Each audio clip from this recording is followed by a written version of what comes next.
If you feel like 2025 sucked, well, you're not wrong. At least if you're a crypto investor. If you're an AI investor, you probably loved it. But bull markets don't start when everyone feels optimistic. They start when everyone's exhausted, pessimistic, cynical. And that's why the real opportunity may not be behind us, but ahead of us in 2026. So give me a few minutes and I'll explain why this delay might actually be the most bullish signal of all. Straight to the veins, guys. One of the first places economists look when trying to gauge where the economy is heading is manufacturing. And there's good reason. Manufacturing still accounts for roughly 10 to 11% of US GDP, and it employs about 13 million workers. Now, when the sector contracts, growth slows, unsurprisingly. When it expands, everything else tends to follow. That's exactly why 2025 felt so frustrating. You could see it in front of you. Oh, data centers and stuff are taking off. Very exciting for stocks, but where's the broad risk-on attitudes? Gold's pumping, but that's like a risk signal, isn't it? Manufacturing never truly recovered in 2025. The ISM Manufacturing PMI, a monthly survey that tracks whether U.S. factories are expanding or contracting, fell to 48.2 in November, marking the 9th straight month of contraction. The only brief exceptions all year were January and February before activity rolled back over. And the weakness was not isolated. New orders actually fell down to the mid-47 range. Employment dropped to around 44. Roughly 67% of manufacturers said they were managing headcount rather than hiring.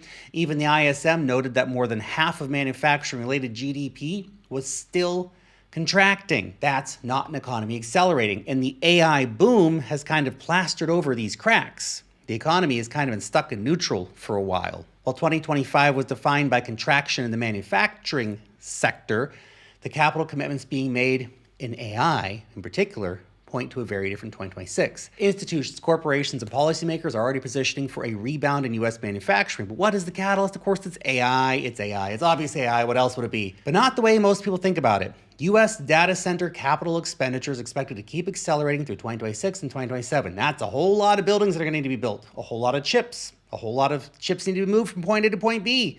A whole lot of jobs. After exceeding roughly $400 billion in 2025, projections point to around $600 billion in data center capital expenditure in 2026 alone, with spending climbing above $700 billion by 2027. This matters because AI is not just software. Behind every model, every algorithm, every Eastern European hottie that you generate on Nano Banana Pro are physical machines. Servers, racks, chips, cooling systems, all housed in real-world facilities. Even if they put data centers in space, you still need to build the rockets, you still need the chips, you still need to get them to space. That's a big business, okay? Data centers aren't abstract cloud concepts. They're massive industrial projects made of concrete, steel, copper, semiconductors, and power infrastructure. Building them requires heavy manufacturing inputs, specialized equipment, and large-scale construction services. And that's before accounting for the electricity generation, the transmission, and of course, the utility upgrades needed to support them. Remember, America's short about 50 nuclear power plants by 2030. They're gonna have to build those too, man. That requires a lot of concrete and a lot of uranium mined from the ground to supply them. This isn't just a US story though. By 2030, analysts project more than 2,000 new data centers globally, with global data center infrastructure spending approaching $7 trillion over the next 5 years. The bulk of that capital is expected to flow into servers and into advanced chips, the core inputs of the modern manufacturing economy. In other words, AI demand translates directly into industrial demand, but there's a lag. That's why it hasn't picked up yet. Now, AI's growth does come with a catch. You can't run trillion parameter models on yesterday's grid. Power demand from data centers alone, just data centers, is projected to rival that of entire cities over the next decade. Estimates are that the United States will need to double its energy production capacity. Crazy numbers, man. The International Energy Agency estimates the U.S. data centers consumed roughly 183 terawatts of electricity in 2024, more than 4% of total U.S. electricity demand, roughly equivalent to the annual power consumption of Pakistan. Move over, Bitcoin. There's a new power hog in town. According to Pew Research, U.S. data centers are expected to consume around 426 terawatt hours of electricity by 2030.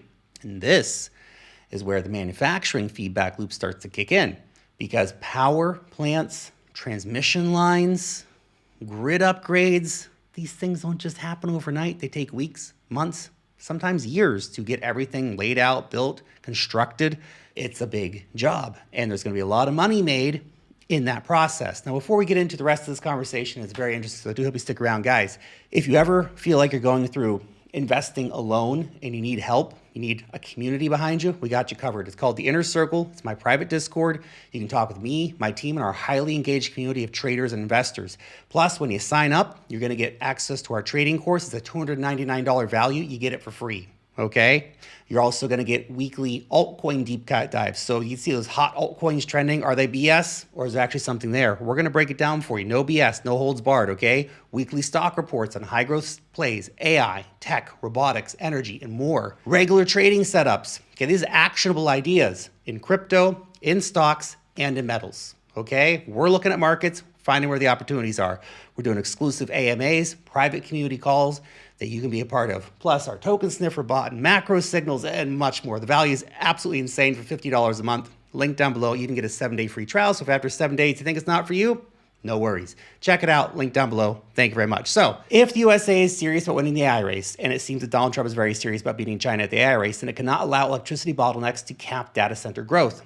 The upgrades should have started yesterday. That all but guarantees sustained investment in energy infrastructure, heavy equipment, industrial materials, and grid modernization well ahead of the demand curve. In other words, AI doesn't just pull forward chip demand.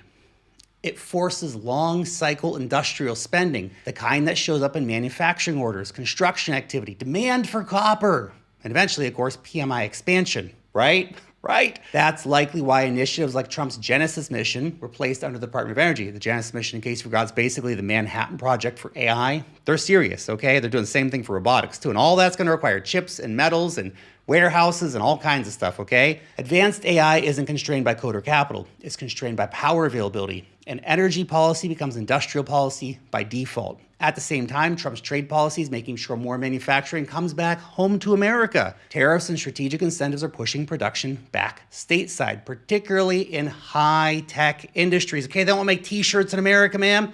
They'll make semiconductors, okay? Advanced manufacturing for robotics. Energy-intensive industries like data centers, okay? This isn't about efficiency anymore. It's about resilience. And resilience is capital intensive. You see, beyond manufacturing, several macro tailwinds actually reinforce the 2026 setup. First, of course, there's liquidity. We've talked about this many times, it's worth reiterating. Quantitative tightening has ended and the Federal Reserve has restarted balance sheet adjustments. It's not QE, it's not quantitative easing, it's reserve management of $40 billion per month of buying treasury bills back off the open market. It's QE by any other name, but it's not QE, okay? They're stabilizing bank reserves and easing financial conditions. Call it what you want, okay? But the Fed's buying back $40 billion a month, okay? And the projections are that they're gonna do $500 billion in buys next year. It's big. Second, earnings. Consensus forecasts still point to roughly 14% S&P 500 earnings growth in 2026. That's massive. Now, as a backdrop consistent with economic expansion rather than recession. Third, trade and fiscal policy. Trump's proposed $2,000 tariff dividend checks with his face plastered all over them would recycle tariff revenue back into the economy, which is non-inflationary, okay? Now, whether that money is spent, invested, or saved, it still increases financial flows of money through the system. I mean, how many people are going to buy dog coins? Buy the dog coins, guys. Come on. This is good. We've seen this before. During the pandemic, stimulus checks did exactly what they were designed to do. They stimulated everything, man. People went crazy on stuff. That liquidity proved supportive for risk assets. Taken together, okay? Easier liquidity, rising earnings, and a capital-intensive reshoring of manufacturing back into the USA creates a very compelling macro backdrop that has historically aligned with sustained risk-on cycles. Now, can crypto just go into its own mega bear market for the whole year and just ignore everything else? Sure. Because guess what? Nothing is guaranteed, okay? Markets do not move in straight lines. In 2025, blindsided a lot of people. The 10-10 black swan screwed crypto real hard. What if that macro or the stock market has a black swan? Ho ho! Crypto, watch out below. One big geopolitical shock. China takes Taiwan. Fuck. It's all over, guys, for a while anyway. Volatility can be back on the menu at the one tweet from Trump, okay? But look, Cycles aren't driven by certainty, they're driven by probability. Manufacturing is moving back onshore. It's a bigger term trend. Capital expenditure is being funneled into data centers, energy infrastructure, advanced manufacturing, robotics, all that kind of stuff. This is a long-term trend. Liquidity is quietly improving in the background. Financial conditions are the loosest they've been in years, and they're getting looser. These aren't vibes, okay? We're not just vibing out here, guys. These are balance sheet decisions already being made by the most powerful institution in the world, the Federal Reserve. Taken together, the setup for 2026 is structurally stronger than what we had in 2025. The question is, will price reflect that? Stocks could keep rallying, and crypto could just suck balls the whole year. Would you be shocked? I wouldn't be shocked. But the contrarian would say crypto catches up at some point. And this is where timing matters. Okay, Fundstrat, the big boss, Tom Lee, has pointed out that a recovery in the ISM Manufacturing Index combined with easing monetary policy could set the stage for a new Bitcoin and Ethereum supercycle. Look, doesn't sound as good coming from me. Look at this guy. He's got the glasses, okay? He's Korean. He's the guy, okay? He's telling you the stuff that I'm telling you, but he's smarter than me, okay? Tom Lee, okay. When PMI gets back above 50 and sticks there, that's usually when you stop doom scrolling and start picking the Lambo killer, okay? Well, you know, a little bit things happen between there and the Lambo. But anyway, that's why the same indicator that explains why 2025 fell flat may end up being the trigger for the next leg up. I believe the bull market wasn't cut short or canceled.